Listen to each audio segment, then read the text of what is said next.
बिस्मिल्लाहिर्रहमानिर्रहीम। अस्सलाम वालेकुम दोस्तों, मैं हकीम मोहम्मद अब्दुल्ला बिन उमर। आज मोहतरम कब्ज़ के मौजू पे आप हज़रात से गुफ्तगू करूँगा। आज की मेरी वीडियो उन हज़रात के लिए है या उन ख़वातीन के लिए है जो कब्ज़ की वजह से बहुत ज़्यादा परेशान है, तरह तरह के टोटके करवा चुके हैं और बार बार इलाज करा चुके हैं, लेकिन उनकी कब्ज़ को कोई फ़र्क नहीं पड़ा। कोई उनके मखसूस मेडिसन होगी, कोई सफ़ूफ पक्की या कोई ड्रॉप वगैरह होंगे जो वो लेते होंगे तो उनको वो कदाई हाजत हो जाती होगी। जब वो नहीं लेते होंगे दोबारा फिर वो वैसे के वैसे। और बाज़ दफ़ा तो यूँ भी होता है कि ज़्यादा शदीद कब्ज़ के अंदर नुस्खे ले लेके इतने नुस्खे आजमा चुके होते हैं कि कोई नया नुस्खा उसके ऊपर असर भी नहीं करता। तो आज की वीडियो में मैं आपको एक ऐसा इंतहाई आसान और ग़िज़ाई और सुन्नत रसूलुल्लाह सल्लल्लाहु अलैहि वसल्लम से साबित मैं टोटका बताऊंगा, ग़िज़ा बताऊंगा, जिसके इस्तेमाल से आपकी कब्ज़ और मैदा के जुमला अमराज जो हैं इंशाअल्लाह ताला हल हो जाएंगे। ये हमारा आज़मूदा 12 साथियों को बताया हुआ ग़िज़ाई टोटका आप लोगों की पेश खिदमत है।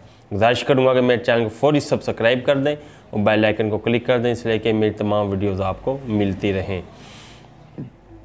जी, वो कौन सी ग़िज़ा है, कौन सा ग़िज़ाई टोटका है जिसको आप इस्तेमाल करें तो आप कब्ज़ जैसे मोहलिक अमराज से महफूज रह सकते हैं। मैं इसे मोहलिक ही कहता हूँ, वो इसलिए कि कब्ज़ उम्मुल अमराज है। कब्ज़ से और बीमारियाँ जन्म लेती हैं जिससे इंसान बाद में फिर बहुत परेशान होता है। वो ग़िज़ा है अंजीर। अब ये मत समझें कि इतने तमहीद के बाद सिर्फ एक अंजीर बता दी। अंजीर जो है ये अमराज मैदा के लिए बेहद मुफीद है। मुझे इस बात का 100% यकीन है।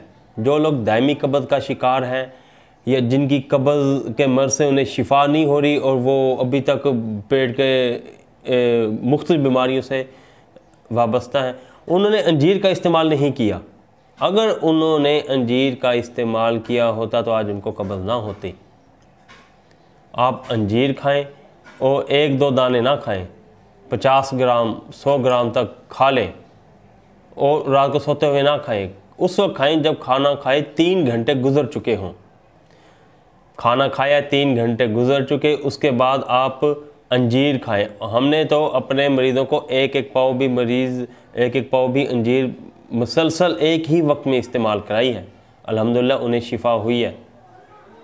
इतनी महंगी महंगी दवाइयाँ लेने से और उनका कोई फ़ायदा नहीं। आप अंजीर ख़रीदें, अंजीर खाएं, कम से कम 50 ग्राम तो लाजमी खाएं। इससे फ़र्क पड़ रहा है तो अंजीर की मिकदार बढ़ाते जाएं। अल्लाह आपको इसी से ही अल्लाह आपको शिफा देंगे। एक मरीज़ ने मुझे बताया, कहते कि उनको कोई ड्रॉप दिए थे किसी होम्यो डॉक्टर ने, तो कहते थे वो अगर 3 ड्रॉप पानी में डालकर पीने होते थे, कहते 5 ड्रॉप डाल लेते तो हमें मोशन लग जाते थे और पेट की ये जो है वो सूरत हाल पेचिस में तब्दील हो जाती थी। और वो साथी मुझे कहने लगे मैं उस दवाई के 15-20 कतरे डालता तो मुझे फिर क़ज़ाए हाजत की ज़रूरत पेश आती, जो 5 कतरे डालने से जिसे पेचिस हो जाते थे। तो मैंने उन्हें फिर कोई और सफ़ूफ, कोई और हमारे जो कब्ज़ के जो है हमारे दवाखाने के सफ़ूफ मरजून वगैरह, मैंने उन्हें वो इस्तेमाल नहीं कराए। मैंने उन्हें यही कहा कि मोहतरम आप अंजीर का इस्तेमाल करें। तो मैंने उन्हें आधा किलो से कुछ कम तक 1.5 पाव से ज़्यादा मैंने उन्हें अंजीर एक वक्त में खिलाई।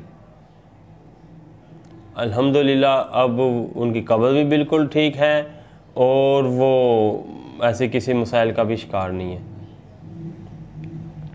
कब्ज़ एक ऐसा मर्ज़ है जिसमें कोई भी दवाई लें वो भी असर नहीं करती, क्योंकि इससे इंसान का निज़ाम इंहिज़ाम मुतासर हो चुका होता है। जब तक अंदर ग़िज़ा जाकर अच्छी तरह उसमें से ग़िज़ाई अनासर जो हैं वो जिस्म नहीं उसे जज़ब करेगा तो ग़िज़ा का भी कोई फ़ायदा नहीं होगा और दवा का भी कोई फ़ायदा नहीं होगा।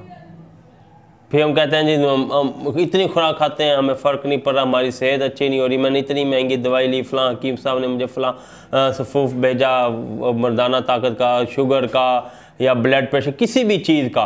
तो लेकिन आराम नहीं आया, उसकी वजह यही है कि हमारा निज़ाम इंहिज़ाम ख़राब होता है। मैं जिस भी मरीज़ को अपनी कोई भी सफ़ूफ भेजता हूँ या देता हूँ, उन्हें मैं पहले कह देता हूँ कि कब्ज़ वगैरह के मसाइल हैं तो आप मुझे पहले बताएं, इसलिए कि मैं आपको साथ निज़ाम इंहिज़ाम को दुरुस्त करने की और कब्ज़ की भी कोई ना कोई साथ मेडिसन, कोई सफ़ूफ वगैरह साथ में भेजूँ।